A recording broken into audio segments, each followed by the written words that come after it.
What if the person you trust most, the one you love, starts to change in ways you can't explain? A smile becomes unsettling, their words feel hollow, and suddenly you're not sure who's sleeping beside you. Could the person you've shared your life with be someone or something else? Tonight we explore 3 chilling stories of wives hiding dark secrets, where the line between love and terror blurs. Stay close because the true horror might be closer than you think. But before we delve into tonight's terrifying tales, a huge shout out to all of you. Your support fuels this channel and keeps the nightmares coming.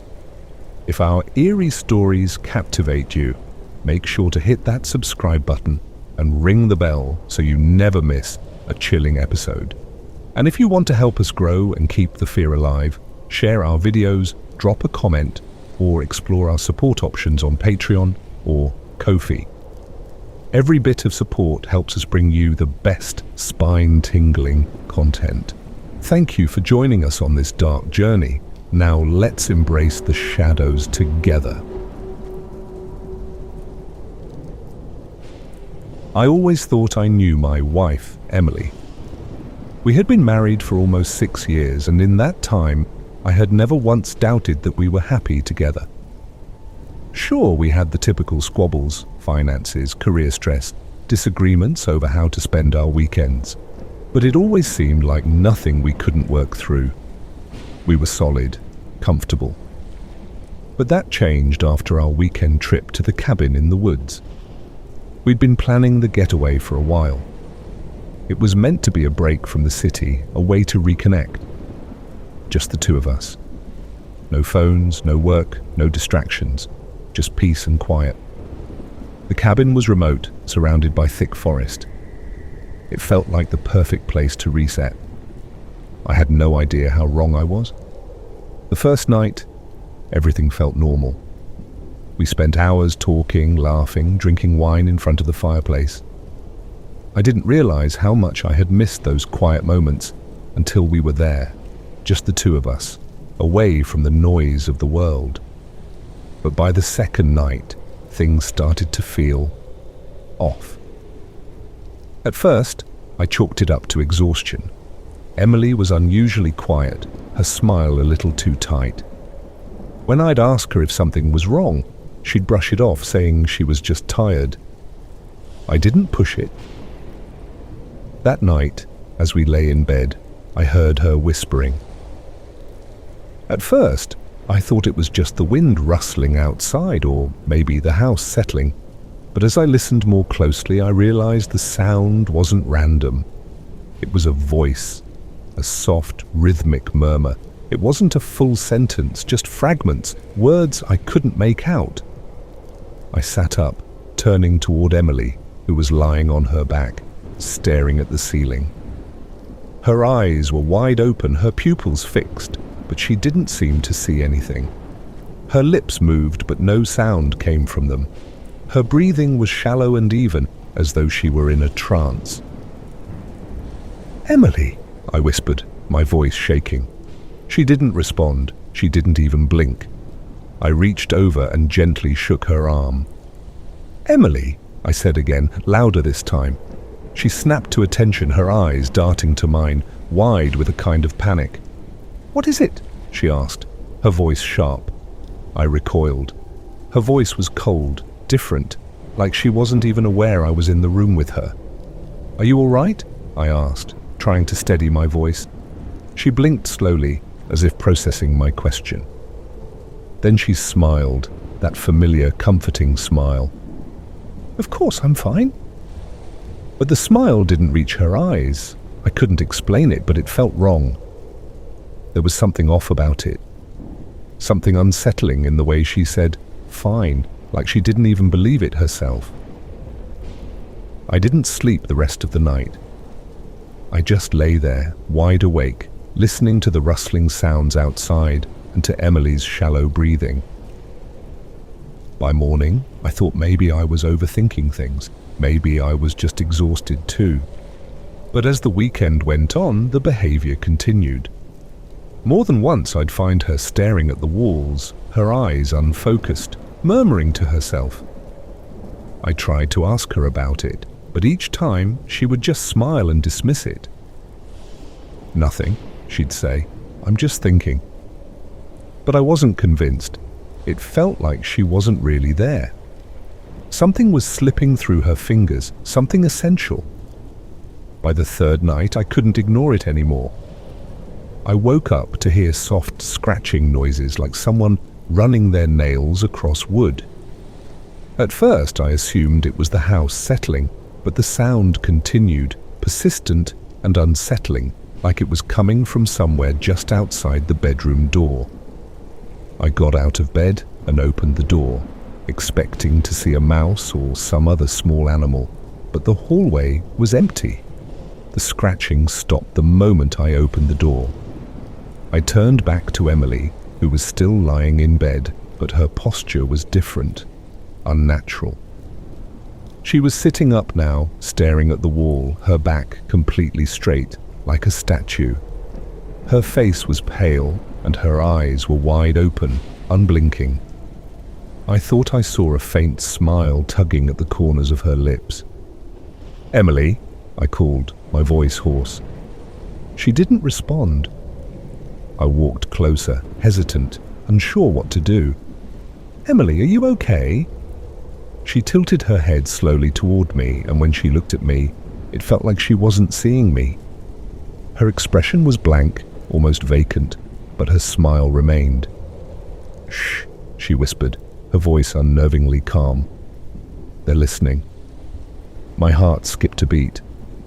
I took a step back, feeling a chill sweep over me.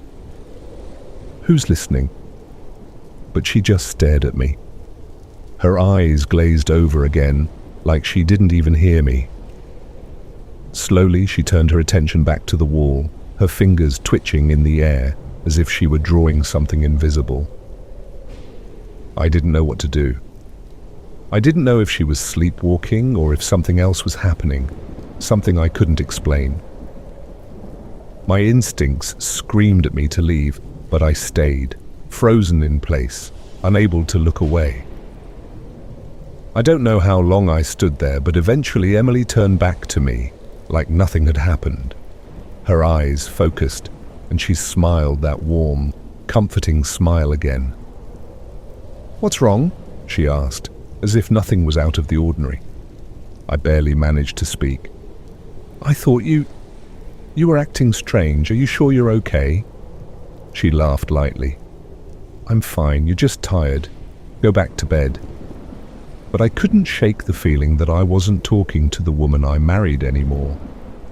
I was talking to someone, or something, who looked like her, but wasn't. I spent the rest of the night in the car, terrified to go back inside, but I didn't know what else to do. The next morning, Emily acted like nothing had happened. She made breakfast, smiled, and asked if I wanted to go for a walk in the woods. She was so normal, but I wasn't so sure. We left the cabin early, and during the drive home, I didn't say a word. I was too shaken to even process what had happened. I just stared out the window, my mind racing. When we got back to our apartment, I tried to talk to her about it. I asked if she remembered what had happened that night, the strange murmuring, the odd way she'd been staring at the walls, the things she'd said. But she didn't remember any of it. In fact, she looked at me like I was the one who had lost touch with reality. "You're just stressed," she said, her tone soft but dismissive. "You've been working too much." I wanted to believe her. I wanted to think I was just imagining things, but deep down, I knew I wasn't. The weeks that followed only made it worse. Emily became more distant, more withdrawn. She spent hours in silence, staring off into space. Sometimes, when I came home from work, I'd find her in the living room, standing still in front of the window, not moving, not speaking. When I'd ask her what was wrong, she'd smile and say, "Nothing." but there was something wrong. Her behavior grew stranger. She began having these long, cryptic conversations with people I couldn't see. I'd hear her talking to someone in the other room, her voice calm, even commanding at times. Sometimes I would overhear her whispering things I couldn't understand, words that didn't sound human.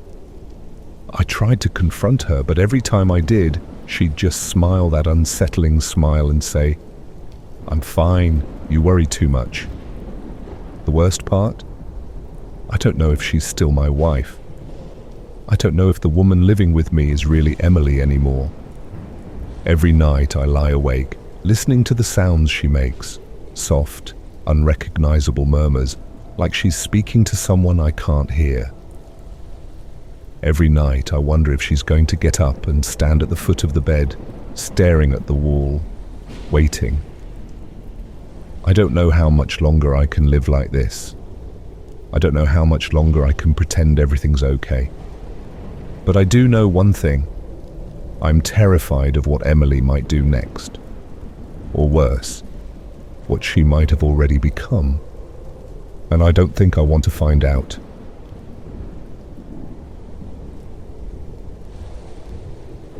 It all started when I came home from a late work shift. It had been a rough few weeks, lots of overtime, not much time for my wife, Claire. When I finally walked through the door, I was exhausted, ready to crash into bed. But when I stepped inside, I immediately felt like something was wrong. The apartment was too quiet. "Claire?" I called, my voice echoing off the empty walls. No answer. I checked the bedroom first, but it was empty. The bed was made as if no one had slept there. A feeling of unease crept up my spine. I tried to shrug it off, assuming she was just out, maybe at the store or something. But then I noticed the bathroom door was ajar. A sliver of light spilled out from inside, casting strange shadows on the floor. I knocked softly, but there was no response. So I pushed the door open. What I saw made my stomach drop. Claire was standing in front of the bathroom mirror, her back to me. She was staring at her reflection, unmoving. Her hands were at her sides, fingers twitching slightly, like she was trying to suppress some kind of tremor. Her hair, normally neat, was disheveled, tangled in odd ways. And her face, I can't even describe it. She was smiling, but it wasn't her usual smile. It was wide, too wide, stretching across her face like a grotesque mask. I stepped forward, my voice shaking. "Claire, what's going on?" She didn't respond. She just kept staring at herself in the mirror. I called her name again, but there was still no reaction. That's when I noticed something that made my blood run cold. Her reflection was wrong. It wasn't mimicking her movements, not like it should have been. Her reflection stood perfectly still, smiling back at me with a cold, sinister grin. It was as if it was the one staring at me, not Claire. I reached out to touch her shoulder, my heart racing. But as soon as my hand made contact, she jerked around so quickly it felt like my nerves were being shocked. Her eyes locked on mine with a kind of eerie calmness. "What are you doing here?" she asked, her voice oddly calm. Too calm. I just got home," I stammered. "What the hell is going on, Claire?" She blinked slowly, then said, "I was waiting for you." And then, this was the part that chilled me to my core, she added, "I've always been waiting for you." I didn't know how to respond. Her face looked wrong now. Her eyes were glassy, and she tilted her head in a way that made her look more like something out of a nightmare than my wife. I backed away, feeling a cold sweat break out across my skin. "I don't understand. What's happening?" She didn't answer. Instead, she turned back to the mirror and stood there, just staring at her reflection, smiling in that same grotesque way. I left the apartment that night. I didn't even grab my stuff, I just ran. I called her phone over and over, but she never answered. The next morning, I returned, terrified, but when I walked in, everything was back to normal. Claire was sitting on the couch reading a book like nothing had happened. She looked up at me and smiled, her real smile, the one I recognized. "Hey," she said. "You're home early? Everything okay?" I wanted to tell her what I saw, but I didn't. I couldn't. There was no way to explain it. The memory of her standing in front of that mirror, grinning like something else entirely, was burned into my mind. Every time I look in the mirror now, I feel like I'm being watched. I don't know what happened that night, but something changed in Claire. And I can't shake the feeling that she, the one who smiles too much, the one who waits for me, isn't the woman I married. She's still here. But I don't know for how much longer.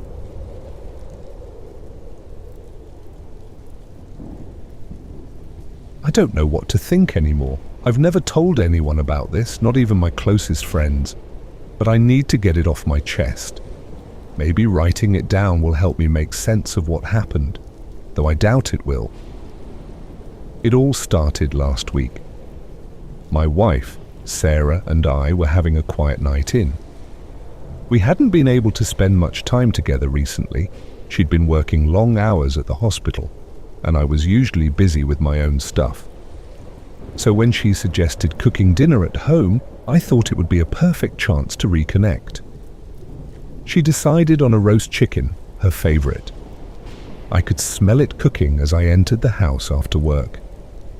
Everything felt normal, comforting.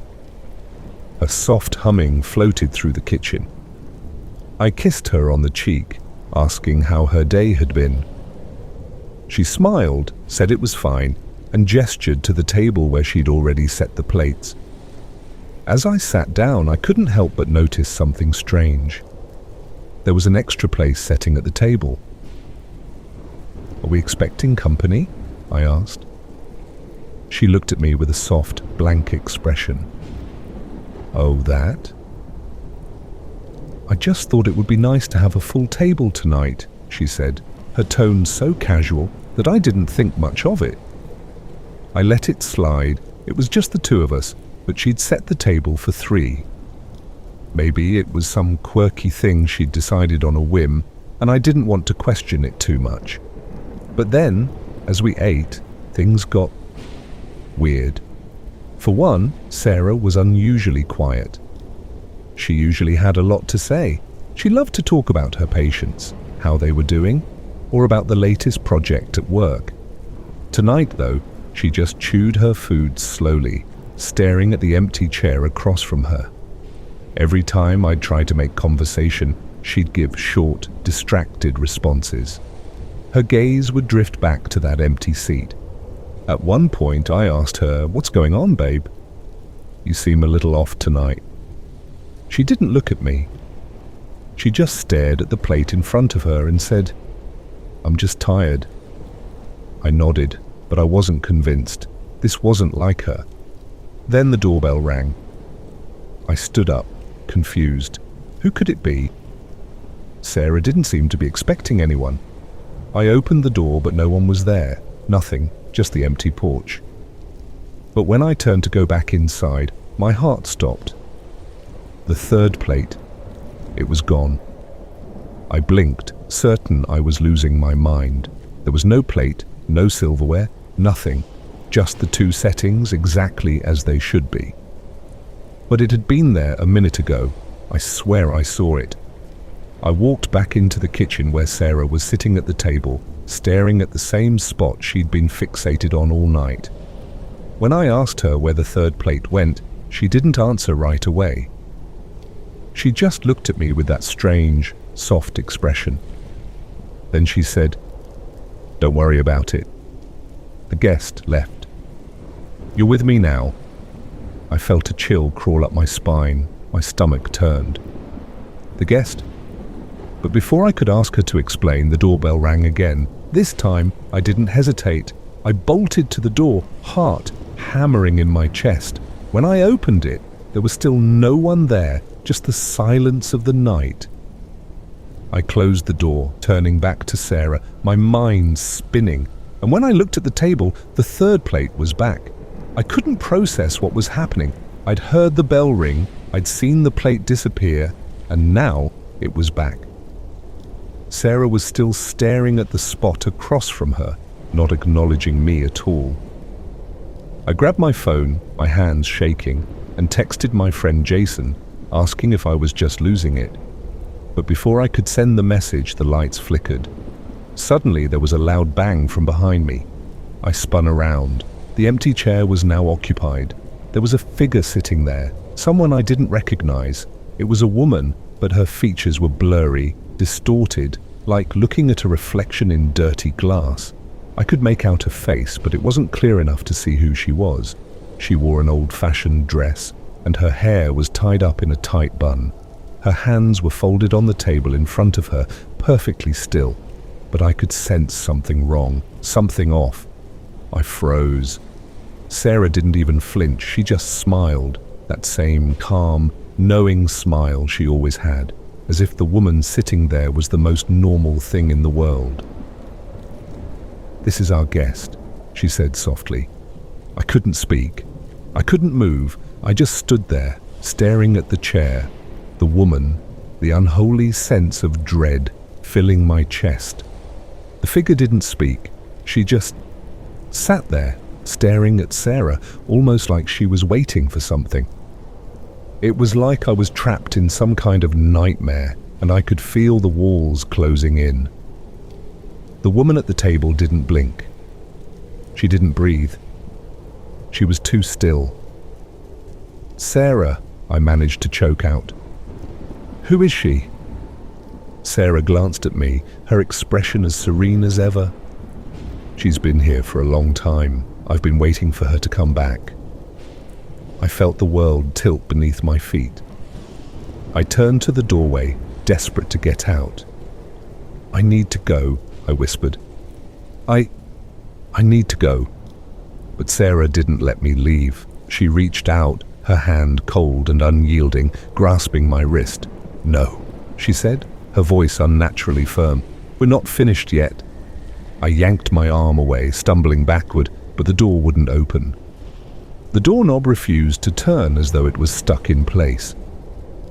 The woman at the table remained silent, watching me with unblinking eyes, as if she was waiting for something, or someone, to make the next move. Finally, the lights flickered again. The door opened with a quiet click. I ran out of that house faster than I'd ever run in my life, and I didn't stop until I was a block away, gasping for breath. My phone was still in my hand, but I couldn't bring myself to check it. I didn't want to know what was happening anymore. I didn't want to go back. If you've encountered a terrifying event, or have a spine-chilling horror story to share, we at Eerie Shadows want to hear from you. Share your experiences with us, and let's uncover the mysteries lurking in the eerie shadows together. Be sure to like and subscribe to our channel for more eerie tales and spine-chilling stories like this one.